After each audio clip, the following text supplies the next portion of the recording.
What if I told you that beneath the Vatican's golden veneer lies a history so complex, it's been shrouded in secrecy for centuries?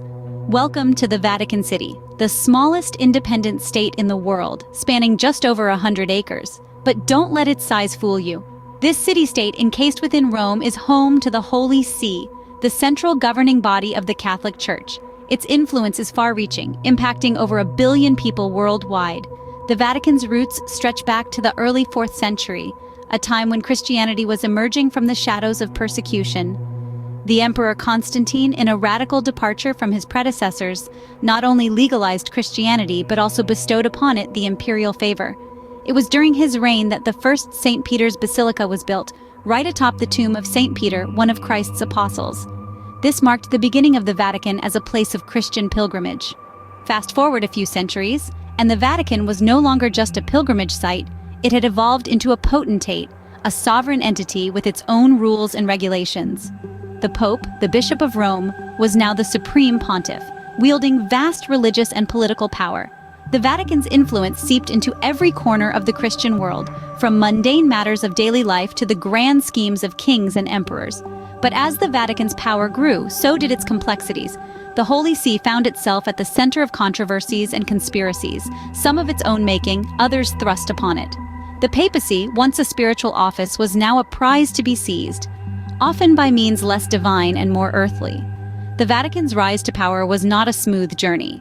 It was a path fraught with power struggles, political maneuvering, and even bloodshed. But these are the stories that rarely make it to the history books. These are the unseen foundations of the Vatican, the undercurrents that have shaped it into what it is today.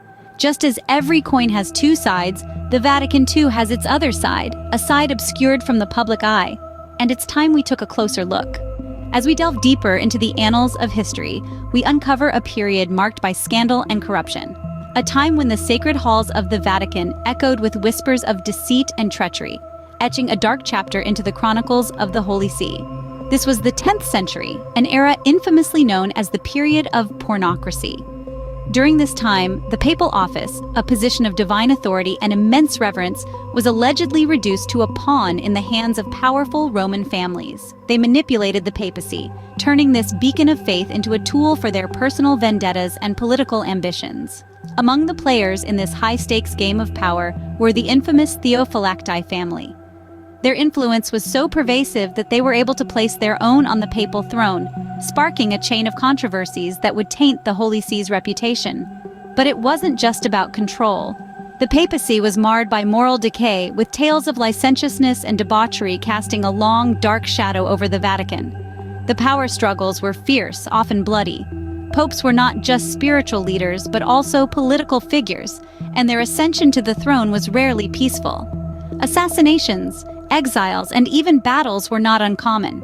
As the papacy became more entwined with worldly power, the lines between the spiritual and the political blurred, leading to a crisis of faith that shook the very foundations of the Church.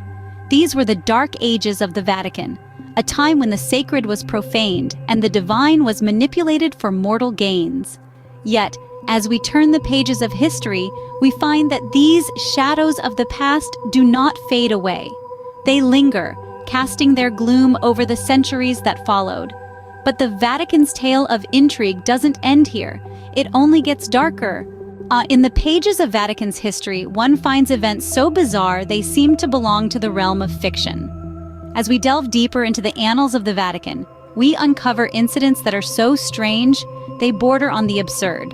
Let's rewind back to the 9th century, to one of the most macabre episodes in papal history, the Cadaver Synod. Picture this in a dark and gloomy basilica. The decaying corpse of Pope Formosus, who had been dead for almost a year, was exhumed and put on trial.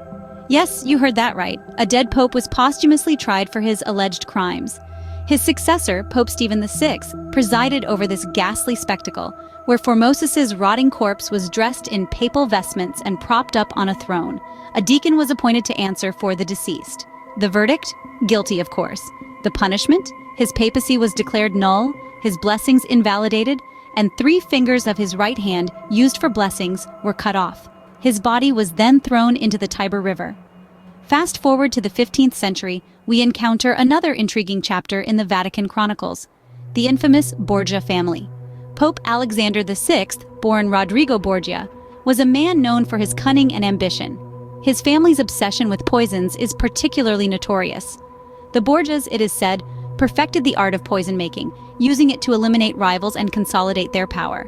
Their favorite was cantarella, a slow-acting poison that was virtually undetectable. This further tarnished the image of the papacy, painting it as a hub of corruption and immorality. These events might seem unbelievable, but they are a part of Vatican's hidden history, a history that's stranger than fiction. As we peel back the layers of time, we uncover a past that the Holy See would prefer remain buried. But as the saying goes, those who do not learn history are doomed to repeat it. Let's venture further into the Vatican's untold stories in the next scene. The Vatican's history is a labyrinth with secrets hidden in its deepest corners. Imagine a colossal vault holding centuries of carefully preserved documents, a treasure trove of knowledge. This is none other than the Vatican's secret archives, a name that fuels countless conspiracy theories and whispers of hidden truths. Nestled within the heart of Vatican City, the secret archives house an estimated 53 miles of shelving, filled with documents dating back more than 8 centuries. It's a repository of papal correspondence, historic documents, and obscure texts. It's easy to see why it's a source of intrigue and speculation. Allegations of concealed documents and suppressed truths are rife. Conspiracy theorists suggest that the archives hold proof of extraterrestrial life, the true identity of the Antichrist, or even the lost gospel of Jesus Christ. Others believe that the archives hide evidence of the Church's involvement in dark deeds and cover-ups. While these theories may sound outlandish, they add to the mystique surrounding the Vatican's history. The secretive nature of the archives, accessible only to a select few scholars, further fuels curiosity and skepticism. The Vatican's decision to rename the secret archives to the Apostolic Archives in 2019 did little to quell these speculations. For centuries, the Vatican's history has been intertwined with world events, influencing politics, culture, and religion on a global scale. It's only natural that people are eager to uncover the hidden chapters of this influential institution. Despite the Vatican's efforts to maintain transparency by opening parts of the archives to scholars, the sheer volume of documents and the slow process of digitization means that many secrets remain buried within the labyrinth of the archives. In the end, the Vatican's secret archives are like a giant jigsaw puzzle, with pieces scattered across centuries. The truth, as they say, is often stranger than fiction. And so the search for the Vatican's hidden truths continues, a quest driven by intrigue, curiosity, and the thrill of unearthing hidden secrets. The Vatican's secret archives remain a mystery, a puzzle waiting to be solved. Stepping out of the shadows of its past, the Vatican today presents a different image. It has undergone a transformation, a metamorphosis, if you will, in an effort to distance itself from a past that was at times marred by controversy. This sacred institution has implemented changes and reforms in a bid to restore and maintain its image as a beacon of faith and moral righteousness. The Vatican of today is a place of pilgrimage for millions, a symbol of unity and faith. It has made strides to embrace transparency, accountability, and inclusivity. It is now home to an open dialogue, where discussions on topics that were once considered taboo are encouraged. From environmental sustainability to the role of women, the Vatican of the 21st century is a far cry from its predecessors. However, it would be naive to believe that the past doesn't cast a long shadow over the present. The ghosts of the Vatican's history still haunt its hallowed halls. Controversies and scandals, though from a bygone era, continue to spark debates and fuel conspiracy theories. The sins of the past, so to speak, still weigh heavily on the Vatican's present image. The Vatican's efforts to face its past and to make amends where necessary are commendable, yet it serves as a stark reminder that even the most sacred institutions are not immune to the complexities and controversies that come with power and influence. In the end, the Vatican's hidden history does not diminish its significance in the present. Instead, it adds a layer of depth, a touch of intrigue, and a dose of reality to this revered institution.